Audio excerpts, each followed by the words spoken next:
दोस्तों, जब हमारा मस्तिष्क अच्छे तरीके से काम करता है तो ही हम अच्छा सोच पाते हैं और जीवन में अच्छे अच्छे बदलाव भी ला पाते हैं। और जीवन में अगर आपको बड़े फैसले लेने हैं, मुश्किल हालातों से निपटना होता है, तो हमें मानसिक रूप से मजबूत होना बहुत ज्यादा जरूरी होता है। जरूरी नहीं कि आपकी जिंदगी में हर पल अच्छा ही होता रहे और आप तभी खुश रहें। कभी कभी आपकी जिंदगी में ऐसे वक्त भी आएंगे जहां पर आपको भारी मुसीबतों का सामना भी करना पड़ सकता है। ऐसे में कई बार होता है कि इंसान मुसीबतों का सामना करते करते अपने मुश्किल हालातों से लड़ते लड़ते अपने जीवन से हारने लगता है। लेकिन वहीं पर जो इंसान मानसिक रूप से मजबूत होते हैं, वह इन मुश्किल हालातों से अपने कठिन समय से बाहर जरूर निकल आते हैं। तो दोस्तों, आज की इस वीडियो में हम अपने मुश्किल वक्त से बाहर कैसे आएं, इसी पर चर्चा करने वाले हैं। मैं 8 नियम बताने वाला हूं, जिसे अगर आप जान और समझ लेते हैं तो यकीन मानिए आप अपने मुश्किल हालातों से जरूर बाहर निकल आएंगे और आप मानसिक रूप से एक मजबूत इंसान भी बन जाएंगे।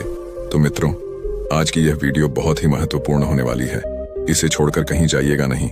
मित्रों, एक बार एक बौद्ध महात्मा आश्रम में अपने शिष्यों को दिमाग के ऊपर कुछ प्रवचन दे रहे थे। गुरु कह रहे थे कि इंसान के मस्तिष्क के विचार कभी अच्छे होते हैं तो कभी बुरे होते हैं। अच्छे विचार जब उसके दिमाग में जन्म लेते हैं तो वह अच्छी और कल्याणकारी बातें सोचता है, लेकिन वहीं पर अगर बुरे और गलत भावनाएं जन्म लेती हैं तो उससे उसका पतन होता है।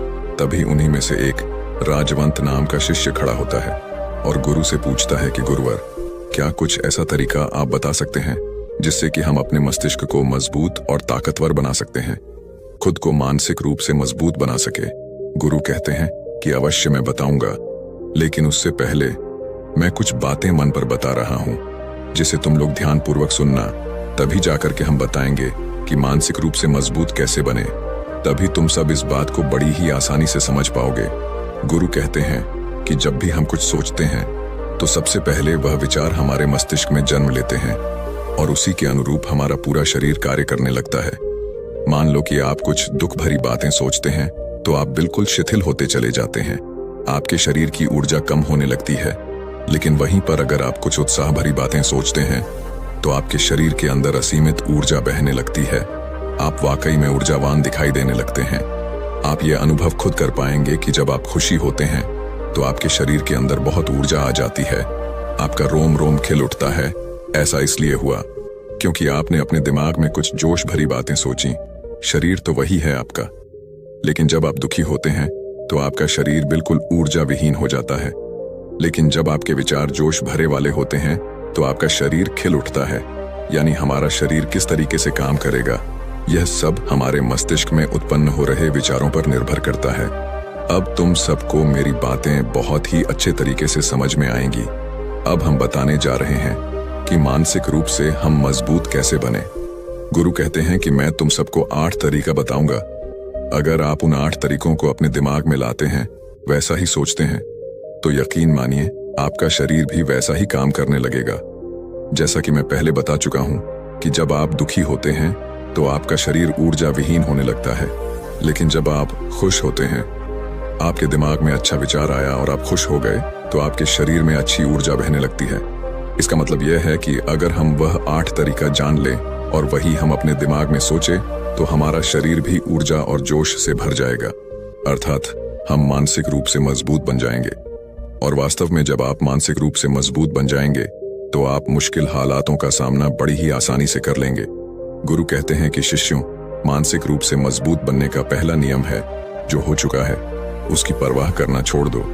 गुरु कहते हैं कि शिष्यों, मुझे यह बताओ कि सूर्य किस दिशा में उगता है। तो सभी शिष्यों ने एक साथ जवाब दिया कि गुरुजी, सूर्य पूर्व दिशा से निकलता है। फिर गुरुजी ने कहा कि अगर मैं यह कहूं कि सूर्य पश्चिम दिशा से निकले तो क्या वह निकलेगा? सभी शिष्य कहते हैं कि बिल्कुल नहीं गुरुवर, सूर्य तो पूर्व दिशा से ही निकलेगा, हम उसके स्थान को, उसके जगह को बदल नहीं सकते हैं। फिर गुरु कहते हैं कि मान लो बारिश का मौसम है और अगर मैं यह बोलूं कि बारिश बंद हो जाए तो क्या हमारे बोलने से बारिश बंद हो जाएगी? शिष्य कहते हैं कि नहीं गुरुवर, वह तो मौसम में बदलाव की वजह से होगा, जब मौसम में बदलाव होगा तो बारिश बंद हो जाएगी। फिर गुरुजी कहते हैं कि अगर मैं तुम लोगों से यह कहूं कि ठंडी के मौसम में गर्मी पड़ने लगे तो ऐसा होने वाला तो नहीं है। शिष्य कहते हैं गुरुवर, आप ठीक कह रहे हैं, ये कभी नहीं हो सकता कि ठंडी के मौसम में गर्मी पड़े और गर्मी के मौसम में ठंडी पड़ने लगे। ये मौसम तो प्रकृति पर निर्भर करता है, जो कि हमारे बस में नहीं है। फिर गुरु कहते हैं कि ठीक उसी प्रकार अगर जो चीज हमारे वश में नहीं होती है या जो बातें घटनाएं बीत चुकी हैं, अगर हम उन घटनाओं को लेकर के बार बार परेशान होते रहेंगे या उसकी बहुत ज्यादा परवाह करेंगे, तो क्या हम भूतकाल की घटनाओं को बदल सकते हैं? शिष्य कहते हैं कि नहीं गुरुवर। फिर गुरु कहते हैं कि अगर तुम उन बीती घटनाओं को लेकर के बार बार चिंता में रहोगे और उस चीज की परवाह करोगे तो तुम परेशान होते चले जाओगे। इसीलिए तुम्हारी जिंदगी में जो घटित हो चुका है, कोशिश करो उसे भुलाने की, और उसका एकमात्र तरीका है कि आप अपने आने वाले समय पर, आने वाले भविष्य पर, आने वाली चीजों पर अपना ध्यान केंद्रित करिए। गुरु आगे कहते हैं कि मानसिक रूप से मजबूत बनने का दूसरा नियम है ध्यान करने की आदत डालें। गुरु कहते हैं कि गौतम बुद्ध जब सत्य की खोज में निकल पड़े थे तो उन्होंने बहुत सारे उपाय किए, बहुत सारे कर्म कांड किए, लेकिन उन कर्म कांडों की वजह से उन्हें बहुत ज्यादा कुछ हासिल नहीं हुआ और उनका शरीर दुबला पतला होता चला गया। लेकिन वह सत्य की खोज करने में असमर्थ रहे। उनके गुरुओं ने उन्हें बहुत सारे कर्म कांड उपाय बताए, लेकिन उन कर्म कांड का कोई मतलब नहीं हुआ। अंत में जब भगवान गौतम बुद्ध स्वयं ध्यान की अवस्था में बैठे तो धीरे धीरे ध्यान की गहराइयों में जाकर के उन्हें वह सारी चीजें लगने लगी जिस चीज की वह खोज में निकल पड़े थे। ध्यान के जरिए वह अपने सभी विचारों पर विजय पा लिए। उन्होंने पापी मार्ग को पराजित किया, काम वासना पर विजय पाई, अपनी हर एक भावना पर वह विजय पा लिए। और यह सब तभी हुआ जब वे ध्यान की गहरी अवस्था में बैठे और कई दिनों तक ऐसे ही बैठे रहे। ध्यान करने से हमारा मन और मस्तिष्क बहुत ही शांत हो जाता है, जिसे कि अगर हम किसी वस्तु पर या किसी के बारे में या किसी चीज के बारे में जब विचार करते हैं तो हमारा पूरा ध्यान उसी पर केंद्रित रहता है। हमारा दिमाग ज्यादा इधर उधर भागता नहीं है और हम चीजों को बहुत ही अच्छे तरीके से समझ पाते हैं। ध्यान ही एक ऐसा तरीका है जो आपको हर तरीके से आपके दिमाग को मजबूत बनाता है। बौद्ध भिक्षु अगर किसी बात पर ज्यादा जोर देते हैं तो वह ध्यान की प्रक्रिया पर ध्यान में कई घंटे तक बैठे रहते हैं, जिससे उनका दिमाग बहुत ही शांत रहता है, उनका मन बहुत ही शांत रहता है, और जिसका मन शांत रहता है वही किसी भी चीज पर अच्छी तरीके से विचार कर सकता है। अर्थात वह मन और मस्तिष्क दोनों से मजबूत होता चला जाता है। ध्यान करने से आपकी सारी वासनाएं आपके नियंत्रण में रहेंगी। आप अपनी इच्छा अनुसार अपनी वासना को अपने वश में किए रहेंगे। गुरु आगे कहते हैं कि मानसिक रूप से मजबूत बनने का तीसरा नियम है बहुत ज्यादा किसी से उम्मीद मत रखना। गुरु ने कहा कि तुम सब अपनी मर्जी से जन्म लिए हो, अपनी मर्जी से ही गर्भ का चुनाव किए हो, लेकिन इंसान जन्म लेने के बाद वह यह सब भूल जाता है कि उसे क्या करना था क्या नहीं, वह किस लिए जन्म लिया था, और जन्म लेने के बाद वह तमाम तरह की वासनाओं से ग्रसित हो जाता है। इस संसार की मोह माया में वह बहुत ज्यादा परेशान हो जाता है। वह खुद को जान ही नहीं पाता, वह खुद को भूल जाता है, और यही वजह रहती है कि वह तरह तरह के लोगों से अपनी बहुत ज्यादा उम्मीदें लगा बैठता है। उम्मीदें दुख का कारण बनती हैं। जिस भी व्यक्ति वस्तु से आपकी उम्मीदें ज्यादा बढ़ जाएंगी, आने वाले समय में सबसे ज्यादा दुख आपको उसी से मिलने वाला है, क्योंकि उम्मीद पर होती है। दुख भी वहीं पर होता है, क्योंकि आप किसी से बहुत ज्यादा उम्मीद लगा लिए और वह व्यक्ति आपकी उम्मीदों पर खरा नहीं उतरा, तो सबसे ज्यादा दुख आपको उसी से होने वाला है, क्योंकि जब उम्मीद टूटती है तो दुख बहुत ज्यादा होता है। इसलिए इस संसारिक, इस भौतिक जीवन में बहुत ज्यादा उम्मीद और बहुत ज्यादा मोह किसी भी व्यक्ति से मत करना। तभी एक शिष्य उठ खड़ा होता है और कहता है कि हे गुरुवर, हम बिना उम्मीद से, बिना आशा से कैसे जी सकते हैं? हम सबके मन में रहता है कि मुझे यह चीज करनी है, मुझे वह चीज करनी है, मुझे जीवन में ऊंचाइयों को हासिल करना है। बिना उम्मीद के तो हम लोग जीवन में आगे बढ़ ही नहीं सकते। गुरु ने कहा कि कुछ पाने की लालसा, कुछ बड़ा बनने की लालसा जीवन में जरूर आपको ऊंचाइयों तक ले जाएगी। कुछ बड़ा बनने के लिए लालसा खुद से होती है, ना कि किसी व्यक्ति वस्तु विशेष से। मैं यहाँ पर लोगों के बारे में बात कर रहा हूँ कि अगर तुम यह सोचो कि मेरा दोस्त मेरे साथ हमेशा खड़ा रहेगा या मेरे लिए मेरे साथ हमेशा खड़ा रहेगा, या आप जो सोचे वह सामने वाला इंसान आपके लिए वैसा करे, तो यह सभी चीजें बहुत ज्यादा उम्मीद और मोह को बढ़ावा देती हैं। बहुत ज्यादा उम्मीद किसी से मत रखना। खुद से उम्मीद रखोगे तो दुख बहुत ज्यादा नहीं होगा, लेकिन अगर दूसरों से उम्मीद रखोगे और वह उम्मीद पूरी नहीं हुई तो दुख बहुत ज्यादा होगा। कई बार होता है कि माता पिता जो अपने जीवन में हासिल नहीं कर पाए, वह चाहते हैं कि वह चीज उनके बच्चे हासिल करें। वह सारा भार अपने बच्चों पर लाद देते हैं। बच्चे उनके हिसाब से चले व उनकी उम्मीदों को पूरा करें, उन्होंने ने जो अपने जीवन में हासिल नहीं कर पाया, वह काम अब उनके बच्चे करें। और लगभग इस समय तो सभी के माता पिता यही कह रहे हैं। बहुत कम लोग होते हैं जो अपने बच्चों को आजाद रखते हैं। मेरी सभी से गुजारिश है कि अपनी उम्मीदों का पहाड़ अपने बच्चों पर ना थोपे। गुरु कहते हैं कि मानसिक रूप से मजबूत होने का चौथा नियम है कि पहली बार में ही किसी काम में फेल होने से डरो मत। गुरु आगे कहते हैं कि शिष्यों, अगर डर तुम पर हावी हो जाएगा तो तुम अवश्य असफल हो जाओगे। अपनी जिंदगी में वह इंसान सबसे ज्यादा असफल होता है जिसे अपने लक्ष्य को पाने का डर रहता है। अगर डर तुम्हारी जिंदगी में बढ़ गया तो तुम्हें वह असफलता की तरफ जरूर ले जाएगा, क्योंकि डर तुम्हारे आत्मबल को, तुम्हारे आत्मविश्वास को डगमगा देगा, कमजोर कर देगा। और तुम्हारा आत्मबल, तुम्हारा आत्मविश्वास कमजोर हो जाएगा तो तुम निश्चित ही अपने लक्ष्य को पाने में असमर्थ महसूस करोगे, और यही असमर्थता तुम्हें असफलता की तरफ ले जाएगी। इसलिए जीवन में जब तुम अपने लक्ष्य की प्राप्ति के लिए आगे बढ़ो तो मन में किसी भी चीज की शंका मत रखो कि मैं फेल हो जाऊंगा। अगर यह नहीं हुआ तो यह हो जाएगा। ये सब बातें अपने दिमाग में मत लाओ, क्योंकि यह सभी बातें आपको डर की तरफ ले जाएंगी। और जब डर बढ़ेगा तो तमाम शंका आपके दिमाग में पैदा होगी। आपको घबराहट भी हो सकती है, आपको नींद नहीं आएगी, रात को बेचैन मन होने लगेगा, क्योंकि आपका डर आपको असफलता की तरफ ले जा रहा है। और जब असफलता का विचार आपके दिमाग में आएगा तो आप और ज्यादा डरने लगेंगे। इसलिए जीवन में जब आप लक्ष्य की प्राप्ति के लिए आगे बढ़ जाओ तो मन में कोई शंका मत रखो, सिर्फ और सिर्फ अपने काम करने पर ध्यान दो। जब तुम काम करने पर ध्यान दोगे तो तुम कभी डरोगे नहीं, क्योंकि तुम अपने लक्ष्य की प्राप्ति के लिए काम कर रहे हो, उसके लिए जुट गए हो, तो तुम्हारा डर खत्म हो जाएगा। और जब डर खत्म हो जाएगा तो तुम जरूर सफल हो जाओगे। गुरु आगे कहते हैं कि पांचवा नियम है मानसिक रूप से मजबूत बनना। वह यह है कि जिंदगी में कभी भी खुद को कोसो नहीं। गुरु कहते हैं कि जो इंसान जितना ज्यादा संघर्ष करता है वह उतना ही मजबूत बनता चला जाता है। जितना ज्यादा तुम मजबूत बनोगे उतना ही ज्यादा तुम काबिल होते चले जाओगे। इसलिए अगर तुम किसी भी चीज में असफल भी हो जाते हो, या कोई चीज तुम्हारी इच्छा के अनुसार नहीं हुई, या तुमने कुछ ऐसा कार्य किया जैसा नहीं करना चाहिए था, और इन सब बातों को लेकर के अगर तुम पछता रहे हो, खुद को कोस रहे हो, तो यह तुम्हें मानसिक रूप से कमजोर करता चला जाएगा। क्योंकि खुद को कोसना बहुत ज्यादा खतरनाक होता है।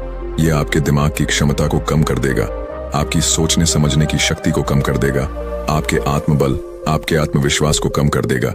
इसीलिए जीवन में कभी भी किसी भी कार्य के लिए खुद को कोसना नहीं, क्योंकि अगर वह कार्य तुमसे नहीं हुआ है या जो तुम सोच रहे हो वह जिंदगी में नहीं कर पाए, तो इसका मतलब यह नहीं है कि तुम असफल ही हो गए। अगर मैं यह कहूं कि यह सामने वाला आम का पेड़ है, इस पर सबसे पहले कौन सा जानवर चढ़ेगा? हाथी चढ़ेगा, बंदर चढ़ेगा, या फिर गिलहरी और या फिर शेर? तो सभी शिष्यों ने कहा कि गुरुवर, इस पर तो गिलहरी और बंदर सबसे पहले चढ़ जाएंगे। तभी फिर गुरु कहते हैं कि तो अगर यह हाथी सोचे कि मैं इस पेड़ पर नहीं चढ़ पाया, अगर वह खुद को कोसने लगे, तो क्या यह सही है? शिष्य ने कहा कि गुरुवर, यह तो गलत बात है, क्योंकि हाथी तो कभी भी पेड़ पर चढ़ ही नहीं सकता। हाथी तो पेड़ पर चढ़ने के लिए बना ही नहीं है। गुरु कहते हैं कि ठीक इसी प्रकार हर एक व्यक्ति का काम करने की कला का, दिमाग का अलग अलग महत्व होता है। कोई किसी कार्य में माहिर होता है तो कोई किसी कार्य में। बस हमें इसी को समझने की जरूरत होती है। जरूरी नहीं कि दुनिया के लोग जैसा कर रहे हैं तो तुम भी वैसा करो। तुम अपनी प्रतिभा के हिसाब से कार्य को करो। अगर तुम अपनी प्रतिभा के हिसाब से करोगे तो तुम उसमें जरूर सफल होगे। गुरु आगे कहते हैं कि मानसिक रूप से मजबूत बनने का छठा नियम है अपनी ऊर्जा को व्यर्थ में बर्बाद मत करो। गुरु कहते हैं कि तुम सबके अंदर अभी बहुत ऊर्जा है। कभी भी अपनी ऊर्जा को गलत कार्यों में, गलत लोगों पर बर्बाद मत करना, क्योंकि अगर तुम अपनी ऊर्जा को बर्बाद करोगे तो वह तुम्हें बर्बादी की तरफ ले जाएगी। इसलिए अपनी ऊर्जा को अपने लक्ष्य में लगाओ, क्योंकि अभी तुम सबके पास बहुत ज्यादा ऊर्जा है। अगर तुम सब पूरी ऊर्जा के साथ अपने लक्ष्य पर जुड़ जाओगे तो तुम जरूर सफल हो जाओगे। लेकिन अगर तुम ऊर्जा को गलत जगह पर लगा रहे हो तो तुम्हारी ऊर्जा बिखरने लगेगी, और जब ऊर्जा बिखरने लगेगी तो तुम कभी भी अपने लक्ष्य को प्राप्त नहीं कर पाओगे। गुरु आगे कहते हैं कि मानसिक रूप से मजबूत बनने का सातवां नियम है सुनो सबकी लेकिन करो अपने मन की। गुरु कहते हैं कि शिष्यों, पहले ध्यान से तुम यह पता करो कि तुम्हारे अंदर कितनी क्षमता है। अगर तुम सबको अपनी क्षमता के बारे में पता है तो तुम अपनी क्षमता के हिसाब से कार्य को करो। भले लाखों लोग तुमसे यह बोले कि तुम इस कार्य को नहीं कर सकते हो, उस कार्य को नहीं कर सकते हो, तो तुम कभी भी उन पर भरोसा नहीं करना या उनके हिसाब से मत चलना, क्योंकि शरीर तुम्हारा अपना है। तुम्हें खुद के बारे में सबसे ज्यादा तुम ही जान पाओगे। कोई दूसरा तुम्हारे बारे में तुमसे ज्यादा नहीं जान पाएगा। तुम सबको अपने अपने बारे में पता होगा, अपनी अपनी क्षमता के बारे में पता होगा कि तुम इस कार्य को या किसी भी कार्य को कैसे कर सकते हो। कोई किसी कार्य को बहुत जल्दी कर सकता है तो कोई थोड़ा समय लगा सकता है। ये सब बातें तुम सबको खुद के बारे में सबसे ज्यादा तुम्ही को ही पता होगी। इसलिए तुम्हारे अंदर जो क्षमता है, अपनी क्षमता के हिसाब से ही अपने कार्य का चुनाव करो। और जब तुम अपनी क्षमता के हिसाब से कार्य को करोगे, खुद के अंदर की आवाज को सुनोगे, तो तुम जीवन में जरूर आगे जाओगे। कई बार होता है कि लोग खुद की क्षमता को पहचानता ही नहीं। जैसा दूसरे लोग कह रहे हैं वह वैसा ही करने लगते हैं और अपनी जिंदगी का ढेर सारा समय यूं ही बर्बाद कर देते हैं। उनसे ऐसा काम करने को कहा गया था तो वह भी वैसा ही काम करने में जुट गए, बिना सोचे समझे कि उनकी क्षमता कितनी है या उनकी प्रतिभा उस कार्य में है कि नहीं। तो ऐसे लोग कभी भी अपने लक्ष्य को प्राप्त नहीं कर सकते, क्योंकि जो इंसान अपनी खुद की क्षमता को नहीं पहचान पाएगा वह जीवन में कभी भी सफलता अर्जित नहीं कर पाएगा। यह शरीर तुम्हारा है, यह दिमाग तुम्हारा है। सोचने से समझने की शक्ति भी तुम्हें ही तय करनी है।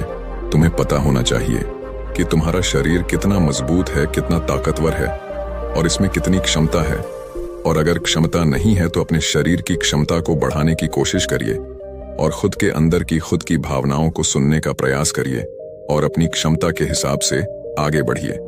फिर गुरु आगे कहते हैं कि मानसिक रूप से मजबूत बनने का 8वां नियम है बोलना कम करो और अपने कार्य पर ध्यान दो। गुरु आगे कहते हैं कि जो इंसान बहुत ज्यादा बोलता है वह अपनी ऊर्जा को यूं ही नष्ट करता रहता है, क्योंकि जो बोलता ज्यादा है वह सोचता कम है, क्योंकि उसने अपनी सारी की सारी ऊर्जा बोलने में खपत कर दी। तो वह सोचेगा क्या, उसे सोचने का समय ही नहीं मिल पाया। लेकिन जो इंसान कम बोलता है उसे सोचने का समय ज्यादा मिल जाता है। और जब तुम किसी बात पर या किसी तत्व पर ज्यादा विचार करोगे तो जाहिर सी बात है कि तुम्हारे दिमाग में तमाम विचार आएंगे और वह विचार ही तुम्हें सफलता की तरफ ले जाएंगे। गुरु कहते हैं कि शिष्यों, अगर मैं तुमसे कुछ सवाल पूछता हूं तो सबसे पहले तुम सोचते हो, तुरंत बोल तो नहीं देते। लेकिन अगर कोई यहां बैठा है और वह अपने साथी से बात कर रहा है, अपने दूसरे गुरु भाइयों से बात कर रहा है, तो वह कभी हमारी बात पर ध्यान नहीं दे पाएगा। और जब हम प्रश्न पूछेंगे तो उसका गलत जवाब वह दे देगा, क्योंकि वह बोलने में अपनी ऊर्जा व्यर्थ कर रहा है। वह हमारी तरफ तो ध्यान दिया ही नहीं। लेकिन जो शिष्य शांत है, हमारी बात को ध्यान से सुन रहा है, तो वह सोच विचार करके पूर्ण तरीके से उत्तर देगा और उसके उत्तर भी सही होंगे। इसलिए शिष्यों, कम बोलने का अभ्यास करो। जब तुम कम बोलने का अभ्यास करोगे तो तुम किसी भी बात पर, किसी भी तथ्य पर ज्यादा विचार कर पाओगे। तो जाहिर सी बात है कि समस्या का समाधान जरूर निकल कर आएगा। और कम बोलने से तुम्हारी ऊर्जा की भी बचत होगी। उस ऊर्जा को सोचने में लगाओ। गुरु कहते हैं कि शिष्यों, यह थे मानसिक रूप से मजबूत बनने के 8 नियम। अगर तुम सब यकीन के साथ इन 8 नियमों का पालन अपनी जिंदगी में करते हो तो तुम मानसिक रूप से अवश्य मजबूत बनोगे। फिर कोई परेशानी, कोई भी रुकावट तुम्हारी जिंदगी में नहीं आने वाली है। कोई समस्या भी आएगी तो तुम उसका डटकर सामना भी कर पाओगे। सभी शिष्य गुरु की बात को सुन करके उनका कोटि कोटि नमन करते हैं और वे लोग समझ जाते हैं कि मानसिक रूप से मजबूत बनने के ये 8 नियम उनकी जिंदगी में कितने हितकारी साबित होने वाले हैं। वह सभी गुरु को प्रणाम करते हैं और उस दिन की शिक्षा भी पूरी हो जाती है।